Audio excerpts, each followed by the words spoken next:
Okay, so now we are in function notation lesson. A function is just a rule that tells you what to do with a number. You put a number inside, the rule changes it, and you get a new number. Think of it like a vending machine. You put a coin input, press the button, the rule, and it gives you a drink output. Alright, so the first one, using this formula or this function. So given you this is x. So given x value, you just plug in the answer. You just plug in all the value. So f4 equal to 4 plus 1. So 8 plus 1, 9. Now x is negative 5. So change everything to negative 5. So here is negative 10 plus 1, negative 9. Now f is 0. X 0, so 2, 0 plus 1. Now x is half. So f half, cut over 1 plus 1, 2. Number 2, given you this formula. So G9, change everything to 9. Substitute 9 inside x. So it is 4 over 2, which is 2. G0,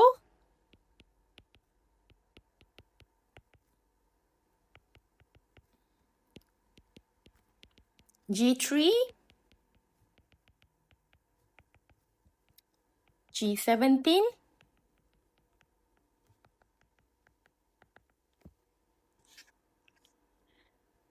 next, given this formula, find the f3. So change everything, change x to 3.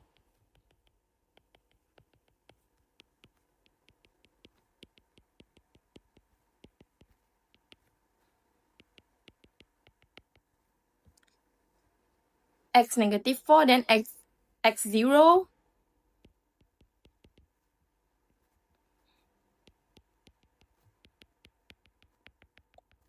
Then x is negative 2. Change x to negative 2.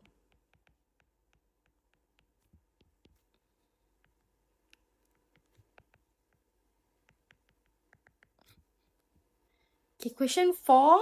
Given this formula and then put f10. So change x to 10. It is negative 1. 0, try to change x to 0, g to 0, and try to compare. So I will choose 3. So 3, 13. So if g8, 3 over 2. This is simple, right? It is equal. So the true statement is 3.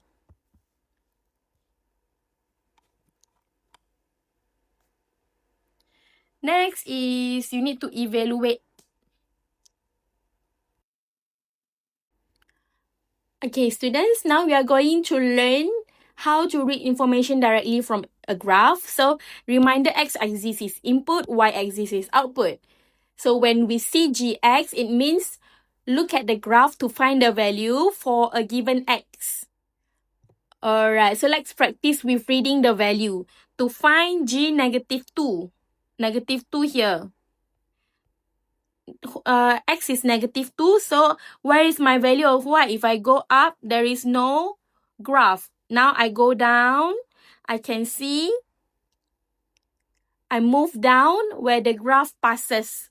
So I can see the values, y values is negative 3. Okay, next, G3. G3 is here, x3.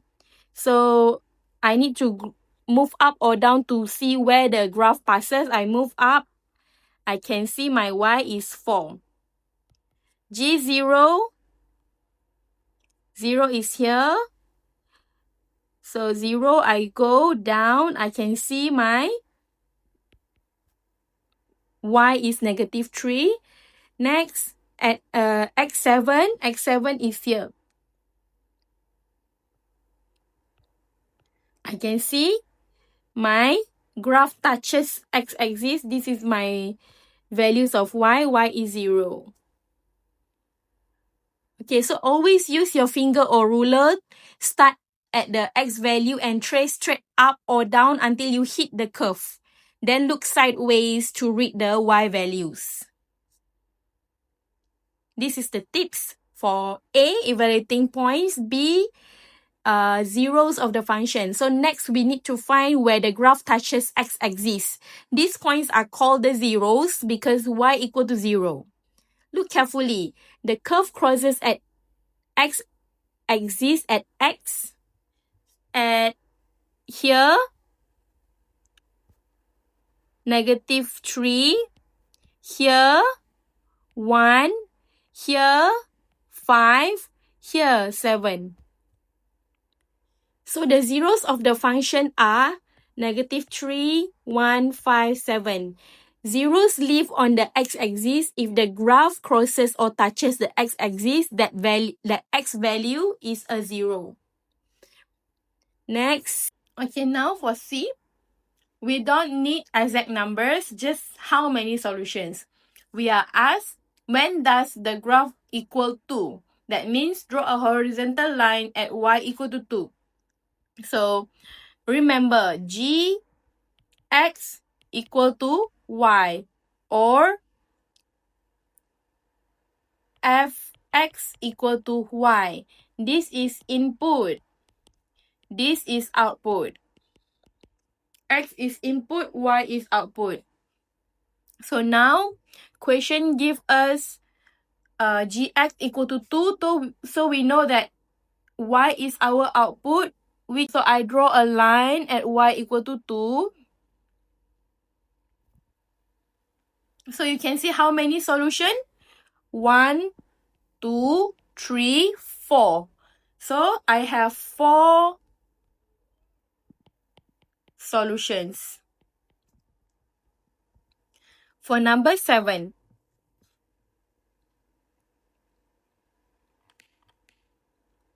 For number 7 is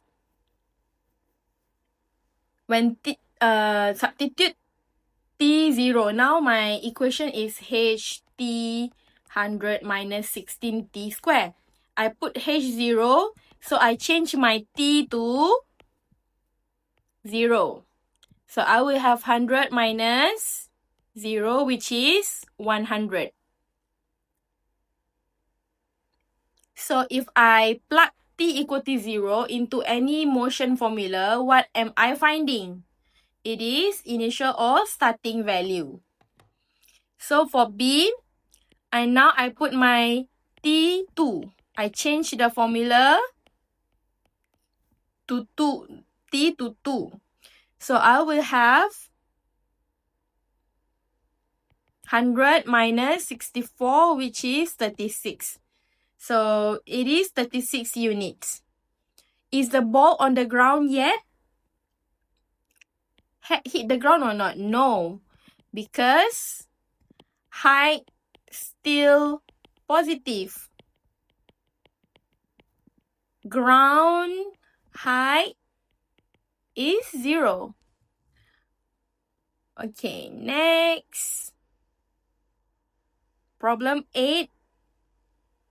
Given fx -4, x is -4 equal to 8, then what xx coordinate point must lie on the graph y is equal to fx? Explain your thinking.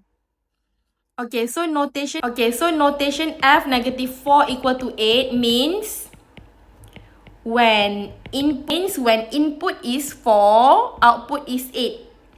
Okay, so y is equal to fx is made of point xy, where y equals output for the input x. So our point should be -4 and 8. Okay, don't make the wrong coordinates. And today we learned about function notation. At first, it might look like a strange code with letters and brackets like fx. But remember, it's just a machine. The input goes in and and the output comes after we do the rule. Input, this is output. We practice taking different input like x equal to 4 or x equal to -5, and we saw how to carefully substitute the value into the function. We also saw that each input leads to exactly one output. That's why it's called a function. The important things to take away are, first, to substitute carefully, replace x with the input number.